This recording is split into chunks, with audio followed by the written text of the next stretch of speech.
هر موقع که سختی دیدی حتما امام زمان را صدا بزن 3 بار. حتما امام زمان را صدا بزن 3 بار. من روزانه 100 بار صدا میزدم. یگانه نقیوا هستم از کشور جمهوری آذربایجان. من در پایتخت آذربایجان در یک خانواده ثروتمند متولد شدم. تک دختر بودم، به خاطر همین هم اسممو یگانه گذاشتن. محیط آذربایجان و باکو اینجوری بود که با دین و مذهب خودشون آشنا نبودن. به اسم شیعه بودیم، به خاطر اینکه ما اجدادمون با ایرانی‌ها یکی و خاکمون یکی بوده. شما تصور کنید آدم در یه خانواده بزرگ باشه، تک دختر باشه، بعد ثروتمند باشه، همه چیز داشته باشه. خیلی با دختر عموهام که خواهر بودن میگشتیم.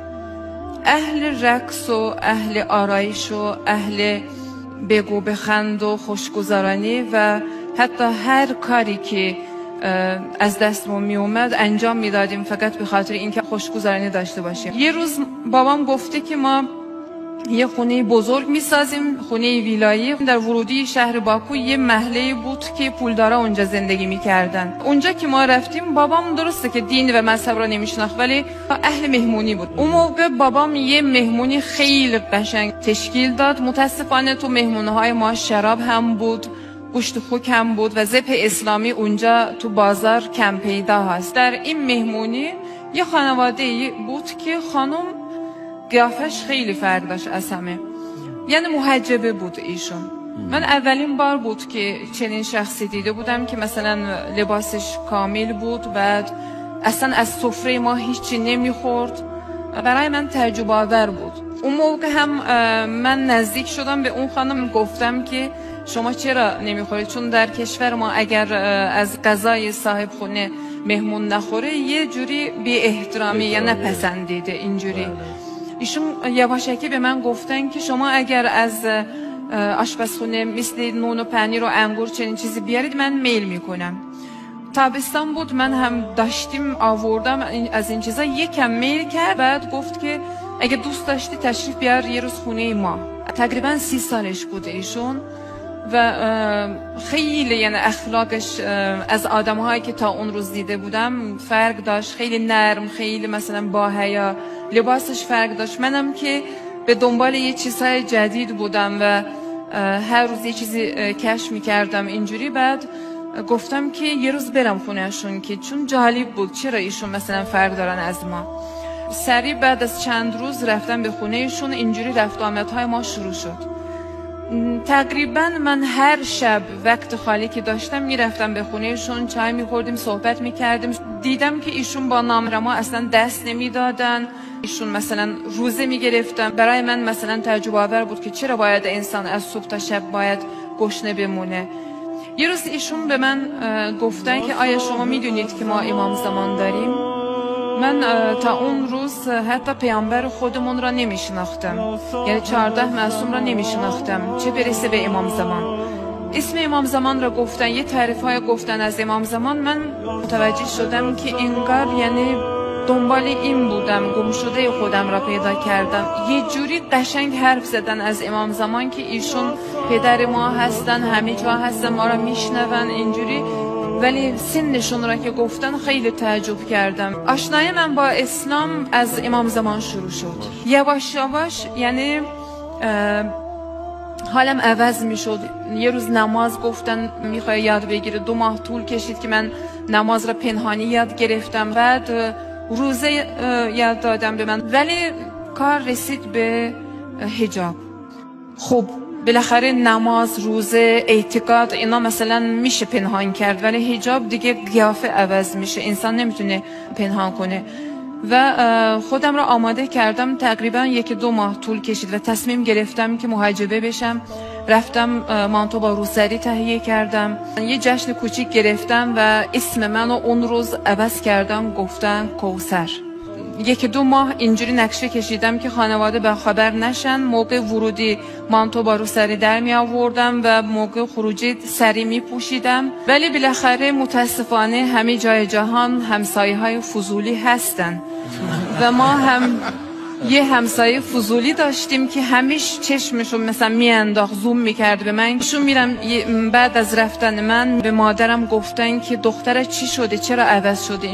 از اون روز دیگه این همسایه فضولی باعث شد که واویلای من شروع شد و سختی های من شروع شد. زجر میکشیدم، یعنی شکنجه میشدم، فحش میشنیدم. شدیدترین شکنجه ها را از طرف پدرم، مادرم و 2 تا برادرم دیدم. خدا گناهان ایشون را ببخشه.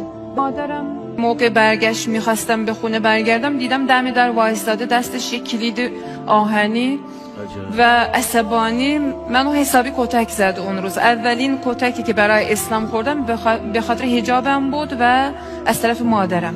با کلید به سرم آنقدر زده بود که سرم ورم شده بود و ایشون متوجه شدن که این همسایه اثر میذاره، قطع کردن ارتباط من با ایشون و اصلا ممنوع کردن و کار به جای رسید که واقعا یعنی 2-3 ماه من حبس خونگی داشتم. روزانه منو ساعتشو میدونستم که شب همشون که برگردن موقع کتک خوردن من هست و الان خودم مثلا فکر میکنم که چجوری من تحمل کردم. واقعا اهل بیت منو یاری کرد، چون اون خانم به من یاد داده بود که هر موقع که سختی دیدی حتما امام زمان را صدا بزن 3 بار. خود امام زمان گفته. گفتم چجوری صدا بزنم؟ ایشون گفتن که یا ابا صالح المهدی ادریکنی، اینجوری 3 بار صدا زن. من روزانه 100 بار صدا می زدم. یعنی دقیقا شما فکر کنید که شما تنها هستید در اوج لختی، فقط شما پوشش کامل دارید و بین عزیزانتون شما هیچ عزیزی ندارین غیر امام زمان. من واقعا با هر بار که به من مثلا مجنون، دیوونه میگفتن به فکر پیامبر میافتادم. هر بار که مثلا کتک میخوردم به فکر حضرت زینب، حضرت رقیه میافتادم. من خیلی تبسم میکردم به امام زمان، به حضرت ابوالفضل عباس و نمازها میخوندم. یه شب به من الهام شد، یعنی انگار کسی به من گفت که کوثر چرا تقیه نمی کنی؟ تقیه را شروع کردم از اون شب. فرداش رفتم به مادرم گفتم که دیگه هر جوری که شما دوست دارید من مثلا انجام میدم و اون موقع دیگه تقیه که به ذهنم رسید تقیه را شروع کردم. گفتم از تو حرکت، از خدا برکت و تقیه را شروع کردم. نقشه کشیدم که اعتماد ایشون را به دست بیارم و واقعا هم با کمک و یاری امام زمان و خداوند اعتماد ایشون را به دست آوردم و اولین فرصتی که از اون خونه خارج شدم، در اولین فرصت من فرار کردم، دیگه برنگشتم به اون خونه و موقعی که فرار کردم باید خیلی مثلا مواظب بودم. اصلا نزدیک 1 سال من موبایل استفاده نکردم که با جی پی اس منو پیدا نکنن. یکی از دوستانم بود که مذهبی بودن ایشون و خانوادهشون مذهبی بودن ولی خیلی فقیر بودن. رفتم به خونه ایشون، مادرشون به من اجازه داده بودن موقتا که من پنهان بشم، چون پلیس هم دنبال من بود و خانواده من دنبال من بود. این دفعه اگه به دستشون می افتادم دیگه میدونستم که یعنی زنده نمیمونم. بالاخره یک روز از دوستانمون اومد گفت که ما یه خبر خوش داریم برای شما. چه خبر خوش؟ گفتن که ما میخوایم بریم جمهوری اسلامی ایران، معارف اسلام را یاد بگیریم اونجا، شهر قم. به من گفتن که هجرت برای شما واجبه. به خاطر همین من قبول کردم. از طریق اینترنت ما فرم پر کردیم، کوتاه مدت ما را قبول کردن، ما راهی قم شدیم. خیلی استراب داشتم به خاطر اینکه دوستان گفتن که بابات پولدار، ممکنه به مرز سفارش بده که شما مثلا نتونید رد بشید. اون موقع نزدیک شدیم به مرز آستارا. دوستانم گفتن که آیه و جعلنا من بین ایدیهم سدا و جعلنا من بین ایدیهم سدا و من خلفهم سدا فأغشیناهم فهم لا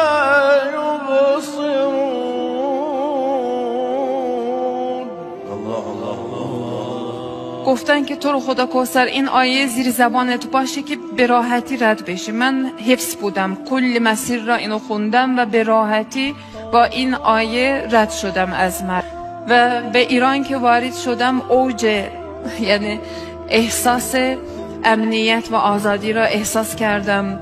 به اطراف که نگاه کردم که اینجا دین و مذهب چیه، صدای اذان از میناره بلند میشد. تو کشور ما این ممنوع هست و همه شهرها که ورودیش عکس حضرت آقا مقام معظم رهبری شهدا انگار منو مثلا استقبال میکردن و اومدیم رسیدیم گم که رسیدیم من توسل به حضرت معصومه کردم. 40 روز اینجوری توسل کردم که منو نگه داره اینجا.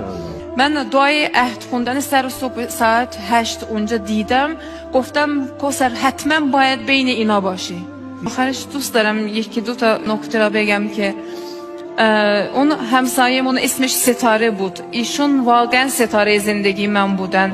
چجوری در صحرا آدم گم بشه با ستاره ها مسیر را پیدا میکنه، دقیقا ایشون ستاره زندگی من بودن و مدیون ایشون هستم. و علامات و بالنجم هم یهتدون. ستاره که ستاره زندگی شما شد، بله. شما رو با خورشید عالمتاب امام زمان آشنا شدم. بله.